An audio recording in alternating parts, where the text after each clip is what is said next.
Hello, मैं doctor कोमल। बच्चों में विटामिन डी सप्लीमेंटेशन क्यों ज़रूरी है?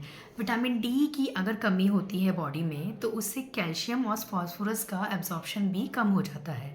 इससे जो बनने वाली बोन्स हैं उनमें कैल्शियम नहीं डिपॉजिट होगा, फास्फोरस नहीं रहेगा, तो जो बोन बनेंगी वो बहुत ही सॉफ्ट रहेंगी, फ्रेजाइल रहेगी।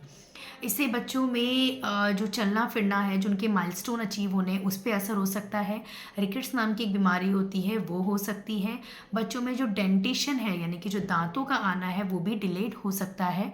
बच्चों में फीट्स आ सकते हैं। एंड अगर आपने देखा होगा कुछ बच्चों की टांगे जो है थोड़ी इनवर्ट कर्व रहती है, यानी कि उनको बो लेग्स बोल सकते हैं, वो भी हो सकता है। तो अब इसका उपाय क्या है?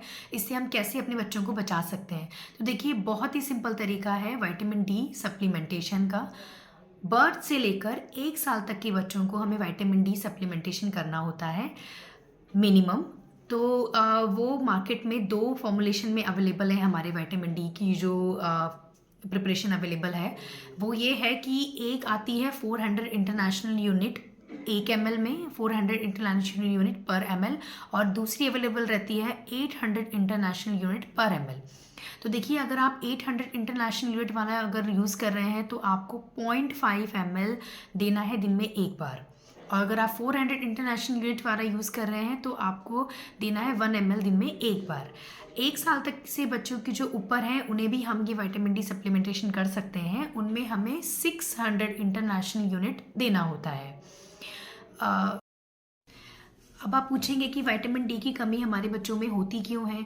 तो जो ब्रेस्ट फीडिंग वाले बच्चे हैं उनमें ये रिस्क थोड़ा ज़्यादा होता है, क्योंकि ब्रेस्ट मिल्क में विटामिन डी की मात्रा बिल्कुल नेग्लिजिबल होती है, ना के बराबर होती है। तो इसीलिए उनमें ये विटामिन डी सप्लीमेंटेशन बहुत ही ज़रूरी है।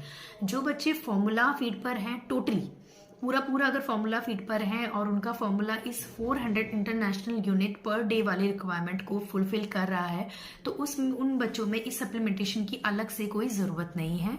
बट अगर कुछ बच्चे जो ब्रेस्ट मिल्क एंड फॉर्मूला दोनों पे मिक्स में हैं, मतलब वो कुछ टाइम ब्रेस्ट फीडिंग भी ले रहे हैं तो कुछ कुछ बीच में उनको फॉर्मूला फीड भी जा रही है, तो उनमें रिकमेंडेड है कि ये विटामिन डी सप्लीमेंटेशन उनको मिलना चाहिए।